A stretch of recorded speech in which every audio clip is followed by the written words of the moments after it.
కానీ పెంక మీద ఇలా కాల్చుకొని నల్ల బొక్కులాగా అయ్యిందని అనుకోగలరు. ఏం కాలేదు, బాగానే ఉంది. ఈ సైజులో కాల్చుకోవాలి. కొంచెం స్టవ్ ఆపడి చేయడం మర్చిపోయాను, అందుకని ఈ సైజులో అయిపోయింది. ఇప్పుడు ఇది వేడిగా ఉంది కదా, ఇప్పుడేమో దీని మీదకి వెళ్ళి తీసుకొని ఇదేమో ఇందులో వేసుకోవాలి.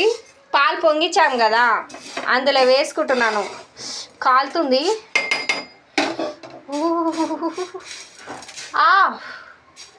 ఇదేమో ఆ స్పూన్ తోటేమో మెల్లగా పడుతుంది.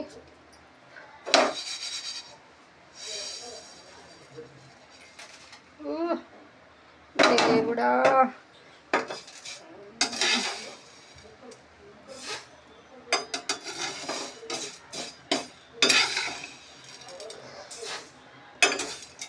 అంటే ఇది వేడిగా ఉన్నప్పుడే వేయాలని వేస్తున్నా.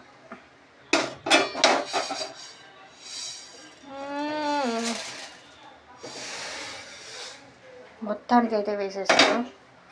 ఎస్,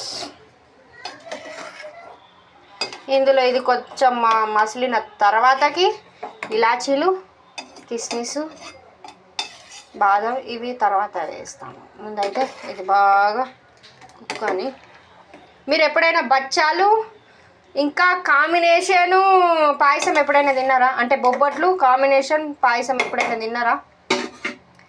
ఒక్కసారి తిని చూడండి, సూపర్ ఉంటుంది. ఇలా చేసుకోరు, కానీ కొంతమంది చేసుకుంటారు, కొంతమంది చేసుకోరు. మేమైతే ఎవ్రీ ఇయర్ ఇలానే చేసుకుంటాము, అందుకని పెడుతున్నాను. మీ ఇంట్లో కూడా ఇలానే చేస్తారా బొబ్బట్లు స్టార్టింగ్ డే రోజు? చెప్పండి.